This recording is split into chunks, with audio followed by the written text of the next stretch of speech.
अस्सलामुअलैकुम students, I hope आप सब लोग ठीक होंगे, खैरियत से होंगे। आज का हमारा टॉपिक है energy changes in chemical reactions. In order to learn about the nature of chemical change in various reactions, we need to know about the change in energy of substance. हमें अगर कुछ भी केमिकल चेंज के बारे में अगर हमने जानना है तो उसके लिए हमें चाहिए कि हमें पहले पता होना चाहिए कि एनर्जी ऑफ सब्सटेंस में क्या चेंज आता है। ठीक है, the energy of substance is a particular amount of energy due to which the structure of it substance remains stable. किसी भी सब्सटेंस की जो एनर्जी है वो एक पर्टिकुलर अमाउंट होती है एनर्जी की, जिसकी वजह से किसी भी सब्सटेंस का जो स्ट्रक्चर है वो स्टेबल रहता है। A substance undergoes a chemical change और chemical reaction when its energy is change. कोई भी सब्सटेंस जो है उसमें केमिकल चेंज तब आता है या फिर वो केमिकल रिएक्शन तब करता है जब उसकी एनर्जी जो है वो चेंज हो जाती है। The change in energy of substance takes place by absorbing और रिलीजिंग हीट और लाइट। एनर्जी जो है एनर्जी में चेंज तब आता है, किसी भी सब्सटेंस की एनर्जी में चेंज तब आता है जब उसके अंदर हीट या लाइट जो है वो एब्जॉर्ब हो रही हो या रिलीज हो रही हो। ठीक हो गया। On the basis of the change in energy chemical reactions can be classified into two types. Chemical reactions की दो इकसाम है, एक है एक्सोथर्मिक एंड दूसरी है एंडोथर्मिक रिएक्शंस। ठीक है, तो आज हम पढ़ेंगे जी exothermic reactions. Exo means outside, ठीक है, एंड थर्म मीन्स हीट। ठीक है, exothermic, exo means outside और थर्म मीन्स हीट, यानी हीट का बाहर निकलना, रिलीज होना। Exothermic reactions are those reactions during which heat is released by substances and surroundings become hot, जिसमें हीट जो है वो सब्सटेंस में से रिलीज होती है और इर्द गिर्द जो सराउंडिंग है वो गर्म हो जाती है। Burning is a common example of exothermic reaction. ठीक है, fossil fuels, coals, natural gas, इनको बर्न करना, हवा में क्या होता है जी, हीट जो है वो रिलीज हो रही है। ठीक है, अच्छा सर, इधर इन्होंने एग्जांपल के तौर पे रिएक्शन दिया है कार्बन प्लस ऑक्सीजन। ठीक है, कार्बन डाइऑक्साइड रिलीज हुई और साथ में हीट। ठीक है, मीथेन गैस है प्लस ऑक्सीजन है तो carbon dioxide plus water plus heat. इसी तरह आयरन और सल्फर को क्या रिएक्शन हुआ तो आयरन सल्फाइड और साथ में हीट रिलीज हुई। तो ये सारे क्या है, एक्सोथर्मिक रिएक्शन है क्योंकि हीट रिलीज हो रही है। Fireworks are also examples of exothermic reactions. जैसे शादियों पे अक्सर आपने देखा होगा फायरवर्क्स होते हैं। ठीक है, तो वो जो होता है वो भी क्या हो रहा है, एक्सोथर्मिक रिएक्शंस होते हैं। ठीक है, surroundings become hot during exothermic reactions, और इर्द गिर्द का जो माहौल है, सराउंडिंग है हमारी, वो हॉट हो जाती है। किस वजह से, एक्सोथर्मिक रिएक्शंस की वजह से। नेक्स्ट है endothermic reactions. Endo means inside. ठीक है, तो इनसाइड यानी कि एनर्जी जो है वो क्या होना, एब्जॉर्ब होना। पिछले में हमने पढ़ा था एनर्जी रिलीज होना, एक्सो। ठीक है, और एंडो है एनर्जी एब्जॉर्ब होना या हीट एब्जॉर्ब होना।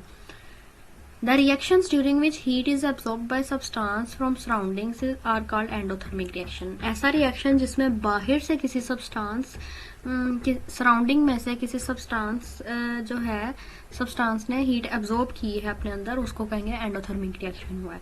Thermal decomposition of calcium carbonate to produce carbon dioxide on commercial scale is an endothermic reaction. ठीक है, कैल्शियम कार्बोनेट है और उसके साथ हीट एब्जॉर्ब हुई। ठीक है, तो क्या बना, कैल्शियम ऑक्साइड बना और साथ में कार्बन डाइऑक्साइड बनी। ठीक है, formation of nitric oxide from nitrogen and oxygen and hydrogen iodide from hydrogen and iodine are also example of endothermic reaction। किस वजह से, नाइट्रोजन थी और उसके साथ जब ऑक्सीजन रिएक्ट करा था तो साथ में ही हीट एब्जॉर्ब हो रही थी। ठीक है, जब हीट एब्जॉर्ब हुई है तो ये कौन सा रिएक्शन है, एंडोथर्मिक रिएक्शन है, क्योंकि सराउंडिंग से उसने हीट ली है, एब्जॉर्ब की अपने अंदर और क्या बनाया, निट्रिक ऑक्साइड बनाया। ठीक है, और इसके फॉर्मूले आपने अच्छे से याद रखने हैं, ये कोई भूलने वाली चीज नहीं है। इसके साथ अगर आपने निट्रिक ऑक्साइड के साथ जरा भी इसके सिंबल में या इसके फॉर्मूले में कोई गड़बड़ की तो आपका पूरा रिएक्शन गलत हो सकता है।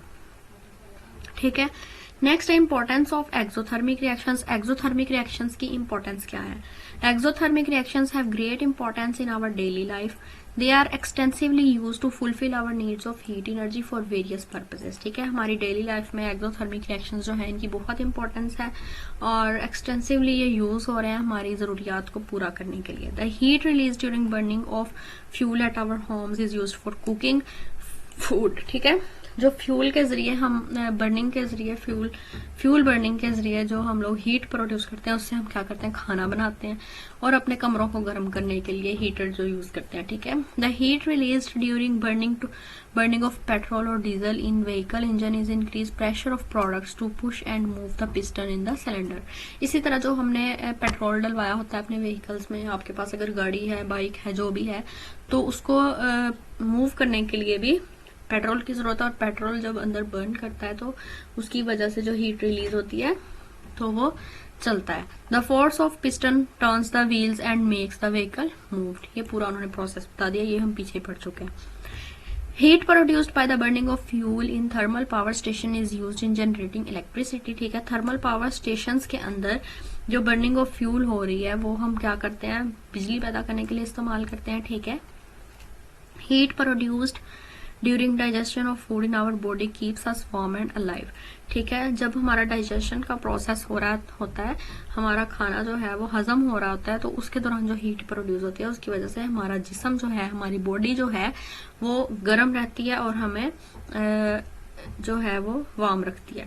Ignition of dynamite and gunpowder are also highly exothermic reactions and are termed as explosions, ठीक है। जैसे कोई भी गन पाउडर है, बॉम्ब है या फिर बुलेट्स हैं, उसके अंदर जो गन पाउडर, ठीक है, पाउडर टाइप कुछ होता है, बारूद जिसको बोलते हैं, उसको भी हीट चाहिए होती है। तो ये भी एक्सप्लोजन्स के टर्म में ये बहुत ज्यादा जो है धमाके वगैरह होते हैं जो, ठीक है, उसके अंदर भी एक्सोथर्मिक रिएक्शन हो रहा होता है। Such explosions are for blasting in mines.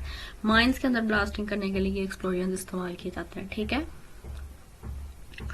Next importance of endothermic reactions. Endothermic reactions की क्या इंपॉर्टेंस है? The cooking of an egg is generally considered a physical change since no chemical bond are broken in the process.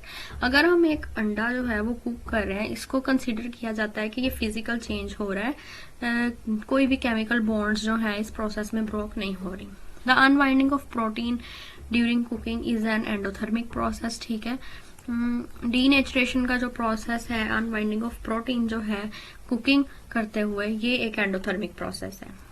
Evaporation liquid water is an endothermic process, ठीक है। अगर liquid water हमने गर्मी में रखा हुआ है या ठीक है धूप में अगर आप रख देते हैं तो वो जो है इवेपोरेट हो जाएगा। कैसे इवेपोरेट हो जाएगा कि सूरज की शुआओं से उसको सराउंडिंग से हीट मिली है, ठीक है, उसने हीट को एब्जॉर्ब किया और फिर वो भाप बन के उड़ गया।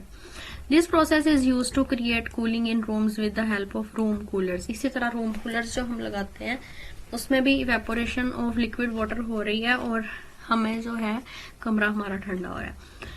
Cold pack contains liquid water. Inside the water there is plastic bag containing ammonium nitrate. When you break the plastic bag inside it, the water mixes with the salt and absorb heat to undergo chemical reaction. ये भी एक chemical reaction की किस्म है, ठीक है। The temperature of solution falls to about temperature 35 degree Fahrenheit में fall कर जाएगा for the 10 to 15 minutes, इतने टाइम के लिए, ठीक है। This is the best example of endothermic reaction. Cold packs are used to treat injuries during sports activities. Sports activities में अगर किसी खिलाड़ी को इंजरी आ जाती है तो ये कोल्ड पैक्स तब यूज किए जाते हैं, ठीक हो गया, स्पोर्ट्स एक्टिविटीज में। तो इसमें भी कुछ मुश्किल नहीं था, ये सारा थ्योरी वाला था और इजी है। इसमें आप इम्पोर्टेंस जो है वो अपने अल्फाज में भी लिख सकते हैं, एंड एक्सोथर्मिक और एंडोथर्मिक दोनों की।